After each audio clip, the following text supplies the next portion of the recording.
নমস্কার বন্ধুরা, আমি স্বরূপ ছাদ বাগিচা চ্যানেলে আপনাদের সকলকে জানাই স্বাগত। আজ চলে এসেছি একটা সবজি গাছ নিয়ে। আপনারা দেখে বুঝতে পারছেন, উচ্ছে গাছ দেখুন কেমন পরিমাণে উচ্ছে। দেখুন উচ্ছে পেকে বীজ হয়ে পড়ে গেছে, পাড়া হয়নি। জল প্রচুর পরিমাণে জল হচ্ছিল 2-3 দিন ধরে আমাদের এখানে। তা আপনারা যদি এই গাছ ভর্তি উচ্ছে পেতে চান, তবে কিছু টিপস আপনাদেরকে অবশ্যই ফলো করতে হবে। এই উচ্ছে কিন্তু ছাদ বাগানে খুব সুন্দরভাবে আপনাদের ফলন দেবে। তাই আপনারাও ছাদ বাগানে এই সবজি গাছটা লাগান, উচ্ছে গাছ। এবং উচ্ছের খুব গুণাগুণ আপনারা জানেনই ডায়াবেটিসের ক্ষেত্রে, এবং উচ্ছে খাওয়া খুব ভালো, এবং উচ্ছে একটা খুব সুস্বাদু সবজি, যাতে আপনারা এটা উচ্ছে ভাজা, তরকারি এবং ডালের সাথেও খেতে পারবেন। তাই আপনারা এই ধরনের উচ্ছে গাছ যদি লাগাতে চান, অবশ্যই ছাদ বাগানে লাগাতে পারেন। দেখতেই পাচ্ছেন কত উচ্ছে ধরে আছে, এইদিকেও দেখুন উচ্ছে ধরে আছে। এই দেখুন ছোট্ট একটা গাছের ছোট্ট একটা বস্তার মধ্যে দেখুন উচ্ছে, এই একটা গাছেই কিন্তু প্রচুর পরিমাণে বস্তা। দেখুন বস্তাটা ছিঁড়ে গেছে। সিমেন্টের বস্তা আপনারা খুব সহজে কিচেন ওয়েস্ট দিয়ে মাটি তৈরি পদ্ধতি সম্পূর্ণ আমাদের ভিডিওতে আছে। আপনারা ভিডিওতে গিয়ে দেখতে পারেন যে কীভাবে আমরা মাটি তৈরি করেছি বস্তার, এবং কীভাবে সবজি গাছ লাগিয়েছি। তাই উচ্ছে গাছে আজকে পরিচর্যা নিয়েই এই ভিডিও। দেখুন উচ্ছে গাছে লাগালেই হবে না, গাছ হবে কিন্তু ফুল আসবে, ফল ধরবে না। তাই আপনাদের কিছু টিপস অবশ্যই ফলো করতে হবে উচ্ছে গাছের জন্যে। তা আপনাদের প্রথমে চলুন, এই দেখুন এটা হলুদ, রান্নার যে হলুদ হয় সেই হলুদ অল্প পরিমাণে দিয়ে দিতে হবে গাছের গোড়ায়, যাতে কোনো পোকামাকড় থাকলেও সেটা সম্পূর্ণ হয়ে যাবে, নষ্ট হয়ে যাবে। এরপর একটা সার প্রয়োগ করতে হবে, মিশ্র সার। দেখুন সারটার মধ্যে আছে শিংকুচি, হাড়ের গুঁড়ো, এবং শিংকুচি হাড়ের গুঁড়ো আছে। এছাড়াও আছে আপনার অল্প পরিমাণে বাদাম খোল আছে, সর্ষের খোল আছে।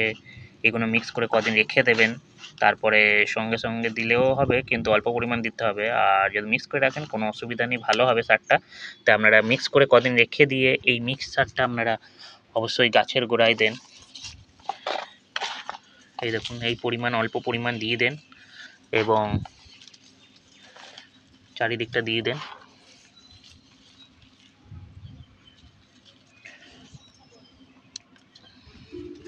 এবার একটু আপনাকে এরকম একটা কুড়পি নিয়ে একটুখানি মাটিটাকে খুঁড়ে দিতে হবে, অল্প করে খুঁড়ে দেবেন। তবে আপনার ফলন কিন্তু খুব ভালো হবে, এবং গাছের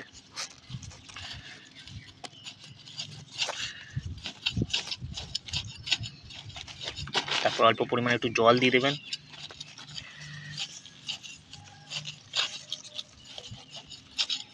মিক্স করে দিলাম। দেখুন এই সার আপনারা প্রয়োগ করুন, খুব ভালো উচ্ছে ধরবে। এবং দেখুন গাছটা ছোট্ট একটা গাছ, বেশি বড় গাছ নয়, কিন্তু দেখুন উচ্ছের ফলন ধরেছে। এই দেখুন এখানে পেকে গেছে, এই একটা উচ্ছে ছিল, এই একটা উচ্ছে দেখুন এখানে কত উচ্ছে, থোক থোক উচ্ছে ধরেছে। ওই একটা বড় উচ্ছে ছিল, পাড়া হয়নি, পেকে গেছে। তার বীজ সংগ্রহ করে পরবর্তীকালে আবার উচ্ছে গাছ আমি লাগিয়ে দেবো। আমাকে বীজও কিনতে হবে না। বীজগুলো দেখুন নিচে পড়ে আছে, ওগুলো কুড়িয়ে নিয়ে রোদে শুকিয়ে আবার পরবর্তীকালে গাছ লাগিয়ে দেবো। তা আপনারা এইভাবে সঠিক পরিচর্যার মাধ্যমে উচ্ছে গাছ লাগান। আর উচ্ছে গাছে একটু পোকা হয় সবুজ রঙের, তা এই পোকা দূর করার জন্য আপনারা সপ্তাহে একদিন ওই নিম অয়েল তেল স্প্রে করে গাছে স্প্রে করবেন, নিম অয়েল তেল মিশিয়ে। আর কোনো অসুবিধা নেই, বাকি উচ্ছে গাছ খুব ভালোভাবে হয়ে থাকবে। আপনারা এইভাবে উচ্ছে গাছ লাগান, প্রচুর পরিমাণে উচ্ছে ফলান, এবং আপনাদের পাতে সবজির একটা আলাদা রকম টেস্ট পাবেন, যেহেতু এটা গাছে তৈরি। আপনাদের নিজেদের কোনো রাসায়নিক সার প্রয়োগ না করে সম্পূর্ণ জৈবিক পদ্ধতিতে তৈরি করুন, তার স্বাদই আলাদা রকম হবে। ভালো থাকবেন, সুস্থ থাকবেন। ভিডিওটি ভালো লাগলে অবশ্যই চ্যানেলটিকে সাবস্ক্রাইব করে পাশে থাকবেন। ভিডিওটি এখানেই শেষ করছি, ধন্যবাদ।